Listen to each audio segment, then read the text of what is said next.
This is Victoria Amador. She's a QHHT practitioner. She also does BQH, past life regression. I've known her as a graduate of my very advanced spirit releasement therapy training process through my Past Life Awakening Institute.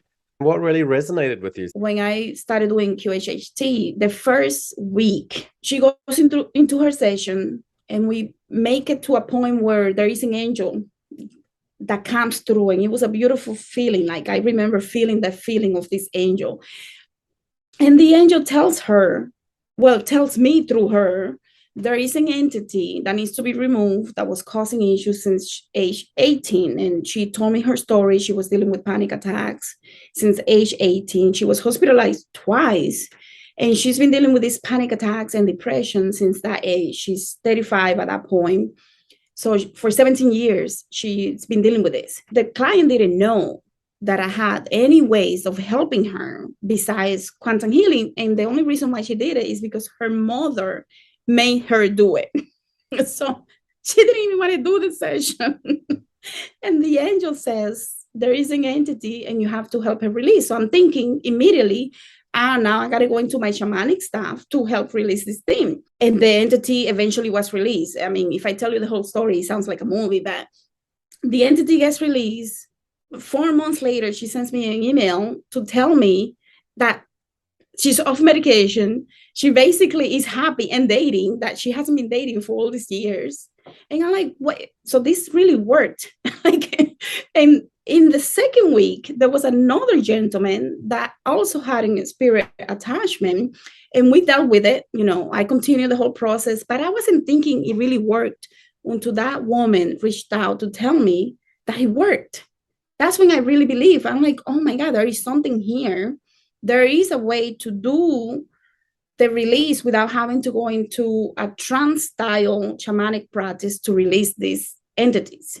Right. So that's how I found SRT. Doing QHHT for the last couple of years, what percentage of QHHT clients would you find have entities? It's about 70% of them. Truly, yeah. I find it completely irresponsible of me not to go through the process of learning to do proper releasement in a therapeutic practice, because I didn't want to do the shamanic stuff because it took too long for me to recover from those sessions. Just for the record, I've never done QHHT training. I come from the school of hypnotherapy that then leads to past life regression, which is very similar to QHHT in some way, in many ways. Although we'd often have 3 to 5 sessions, but we're still, they're both past life regression modalities. From there, what we find is, let's say if you're a hypnotherapist, maybe 10-20% of your clients may spontaneously go into past life regression. And in order for that to happen, you probably have to have a previous connection to past lives. And then once you do past life regression, you might find 5-10-20% of your people have a spirit entity attached. But again, you have to have a karmic connection to spirit releasement therapy, which I did. And so in Victoria's case, she has a really strong karmic connection to entities. So the numbers that she's talking about, the percentages of entities that are attached to her clients is a lot higher than most people. Now, I would say 70% of my clients are pure SRT clients. Even though I'm the Past Life Awakening Institute, I'm getting mainly SRT. The reason for that is because this is a rarefied skill.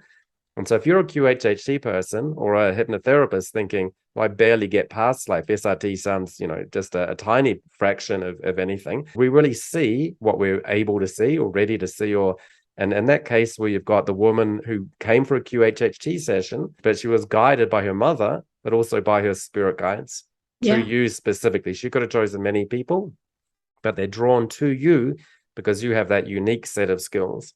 So for you to have a really high percentage of people with entities, that does not mean that 80% of people who go for QHHT sessions have entities, but other QHHT practitioners are not seeing them. For them, they may think, well, this isn't really a real thing because it never happened to me and I've done 1,000 sessions. You can have 1,000 QHHT clients or past life clients that never have it because you're really not interested in it, don't have a background or the skills. If you're interested in having personal sessions or certification training in hypnosis or hypnotherapy or regression to this life, past lives, between lives, or spirit releasement therapy, then visit my website, thepastlifeawakeninginstitute.com, for details.